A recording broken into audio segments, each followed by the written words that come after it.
One important thing to consider when choosing an agent to represent you in the purchase of your new home is their knowledge and expertise. You can accomplish this by interviewing more than one agent to compare how they communicate, educate you, and how many transactions they have executed. When interviewing a newer agent like myself, an important question to ask is how involved their broker is, as the broker will help ensure I am providing the best representation and options available in the current market conditions.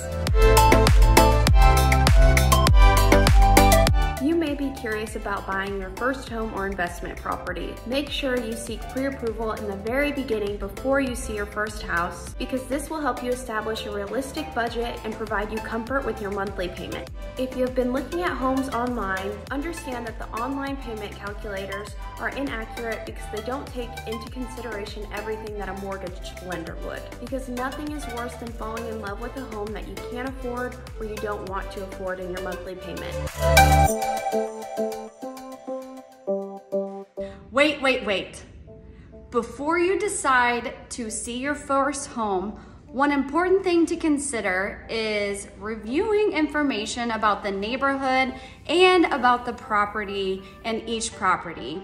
You can do that by asking your agent to provide you any additional information, such as the seller's property condition report that will disclose the age of systems, any maintenance items and things that they've had to take care of or address.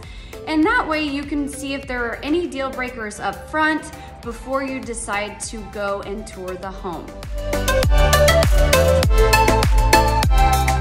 It is very easy to get hung up on price.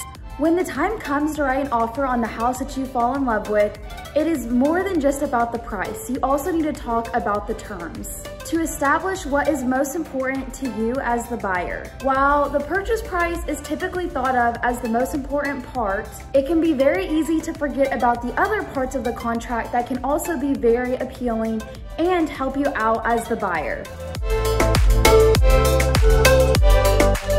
Once you've gone under contract and you're deciding which home inspector to use, understand that not all inspectors are created equal and have the knowledge to see past superficial and cosmetic items. While it may seem tempting to get a deal on your inspection by choosing the cheapest inspector, it will end up costing you in the end. A good home inspector will uncover not just superficial items, but deferred maintenance and issues that need additional inspections by a third-party vendor to ensure you have a good understanding of long-term and immediate maintenance items you need to address. Besides, you don't want any surprises after taking possession, do you?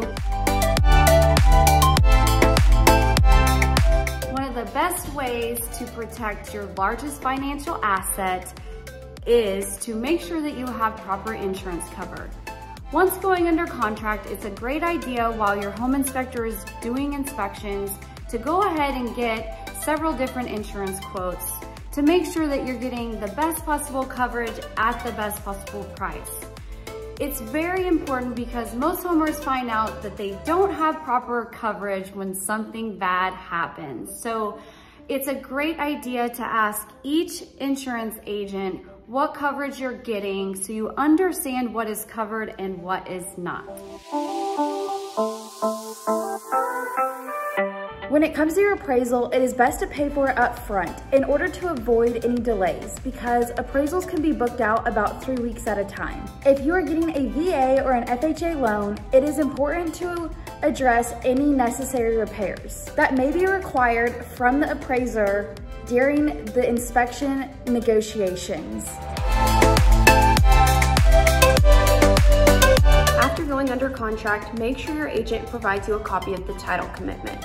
Don't be afraid to ask your realtor questions because the title commitment can be tricky to read but holds crucial information about the property. Almost closing day and you are not sure if you want to do a final walkthrough or not. Most definitely you want to do a final walkthrough to ensure that the property is in the same condition as when you put it under contract.